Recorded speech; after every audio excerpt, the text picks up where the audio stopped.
What's going on, y'all? Been a minute since I made a video. Like I told y'all when I made my last video, I said I'm waiting for basketball season. Um, Basketball season came, is here. It's a game on right now. While I'm letting my DVR record a little bit, I thought I'd do a little Falcons recap and just talk about where we are as a losing franchise and confirm that the city is cursed. I'm not one of these dudes that get on the internet or online or YouTube and just talk out my ass when I talk about stuff, especially sports related, especially stuff I know, like the Falcons and like football. I don't just talk out my ass. See, I know facts. You can list stats off all day, but I don't do my research before I open my mouth. So I know what I'm talking about. I'm informed when I make a statement. So you can't just write me a comment and be like, you don't know what you're talking about. Nah, I know what I'm talking about. I know football. I've been watching it long enough to, there's the eye test, there's statistics, right? There's analytics. It's the things that you do with statistics that give you good predictions, right? And expectations on what may happen. And then there's just plain common sense. Some of y'all so brainwashed. I get this was all the shit that made me hate, like start hate being a Falcons fan. Cause some of y'all so brainwashed. It's like somebody makes a comment one time or says something. I don't even know where it comes from. It just gets put into the ether, and everybody repeats it like it's a fact, and then and accepts it at face value, and it kills me. Here's one of them right here. People were saying it for the last 2 years, and then it really came to fruition, even though it was a lie and it's still not true. Here's the one. Can't force a new. Eventually, he's gonna be the one that's cut because of our cap problems. Can't force a new. Can't force a new. Did y'all trying to relive 2016? Did you go back and watch any of them games? We want to talk all this shit about rewarding players, and when people do the right thing, Sanu literally did everything he was asked, and he came here and he played. He did the Golden State thing, and I'm gonna come back to Golden State in a second. He did the Warriors where he came and said, "I understand I'm gonna get less touches here. I know it's Julio's show. I understand there might be games where I get 3 targets." There might be games where I'm asked to play quarterback for a play, throw a touchdown. Perfect. 158.3 rating in his career passing, by the way. I was at the NFC Championship game. But he did everything he was asked of, that was asked of him. He did everything that he deserved. And nobody even says he deserved a mega deal. I don't know that he ever asked for a mega deal, but he did everything he should be a Falcon right now. And his salary, let me see, I did my research here. We cut this man, his salary for this season, he's making $3.5 million in 2019. Next season, his cap hit would have been $6.5 million. We can't enforce it, no. Oh, but you ever seen Jack Crawford on the field this year? Oh, you seen Jack Crawford on the field this year? Because he making 3.6 million this season. He made more this year on our roster, having not played in the damn game, than Muhammad Sanu playing his ass off. Jack Crawford on the roster right now. But we can't force him, no. We don't cut him. I'm going to give you the list of people who made more money than Sanu on the roster this year. Rico Allen, 6.7 million. All right. Alex Mack, 11.5 million. True Font, 13 million.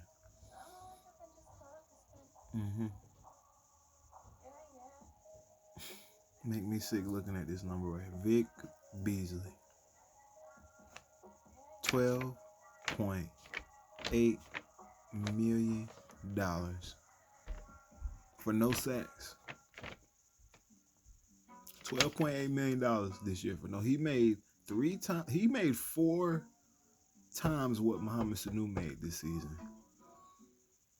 Who do you think contributed more this season or in their career for the Falcons? Muhammad Sanu or Vic Beasley? But we can't afford to pay Muhammad Sanu $3.5 million. Next season, Muhammad Sanu is gonna make $6.5 million. Next season, we got Rico 15 yards deep, still can't cover Allen, making $7.5 million. Devontae up the middle for -2 yards, making $9.5 million next year. True Font, $15 million. We got $15 million for True Font. We got to combine $24 million next year. $24.5 million for True Font and Devontae Freeman. But we ain't got. I ain't making these numbers up, man. They say people the Lions tried to trade for Devontae, and we didn't offload that contract.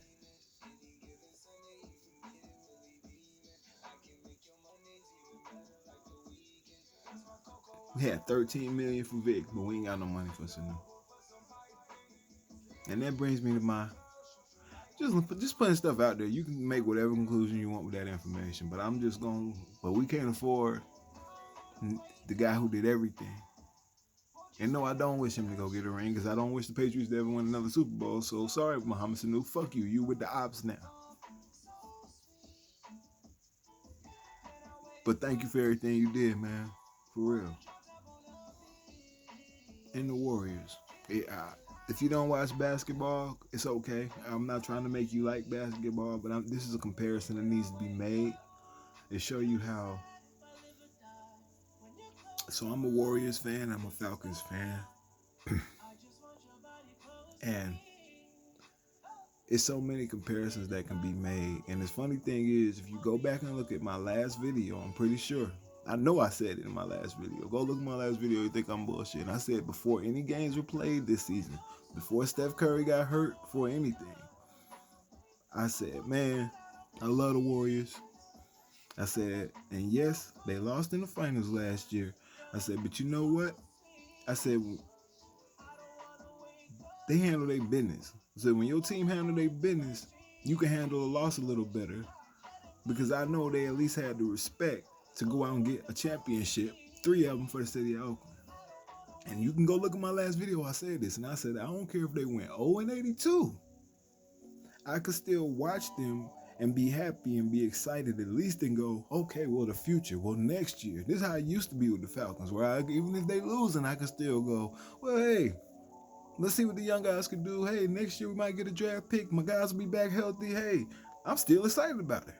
And so if you're not watching basketball, you don't know what I'm talking about. Every starter on the roster is hurt. There's 15 players on the NBA roster right now. The Golden State Warriors have 9 healthy players. None of them you've heard of them. Our highest scoring player in our win the other night was Eric Pascal. He's a rookie out of Villanova. So they are 2-5, and they have a game on right now. They could be down 20 points. I don't know. I'm recording it, about to watch it. So they have a 2-5 record. They're not expected to make the playoffs.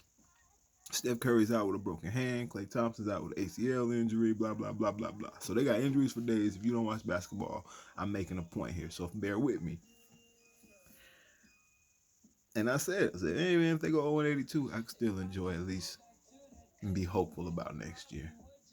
And I said, the Falcons, I said, I ain't even excited about next year already.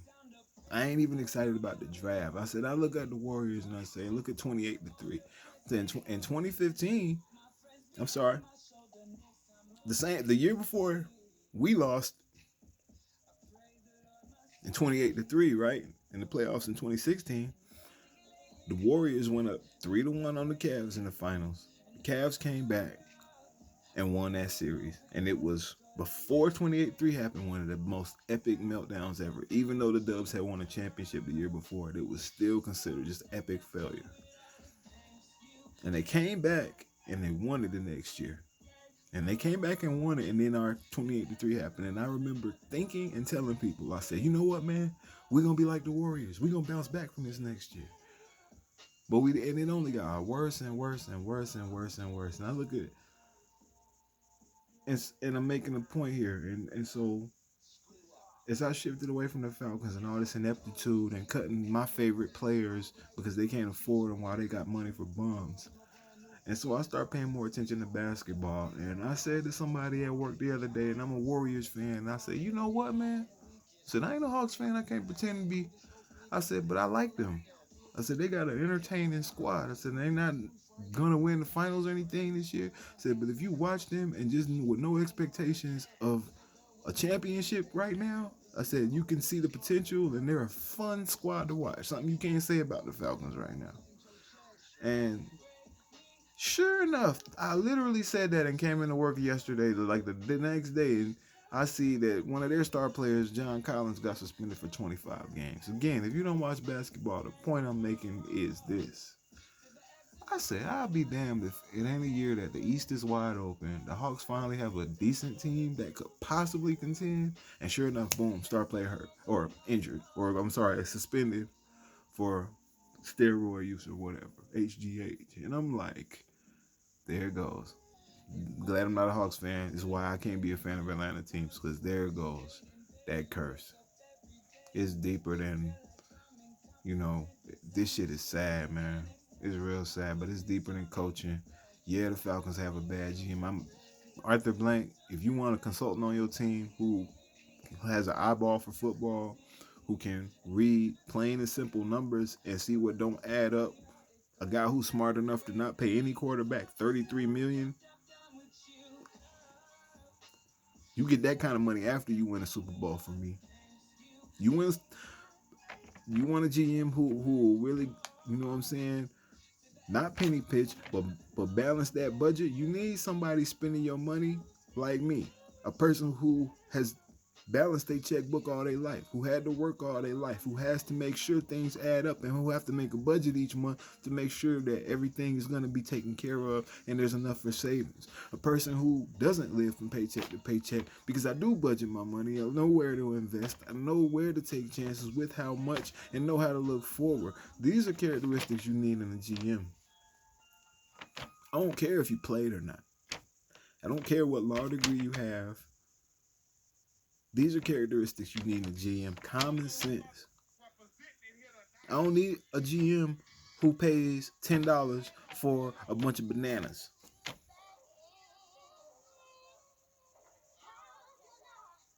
You understand what I'm saying? So, Arthur Blank, if you really want some real help on this team, I'm happy to help. With evaluating talent, with putting together anything, looking at numbers, and making plain and simple, easy decisions like, yes, we can afford to pay Mohamed Sanu $6.5 million next year if we have twice that to give to Bumsley. I'm disgusted, but I'm not about to get upset. I'm out, man. Thank you if you watched this long.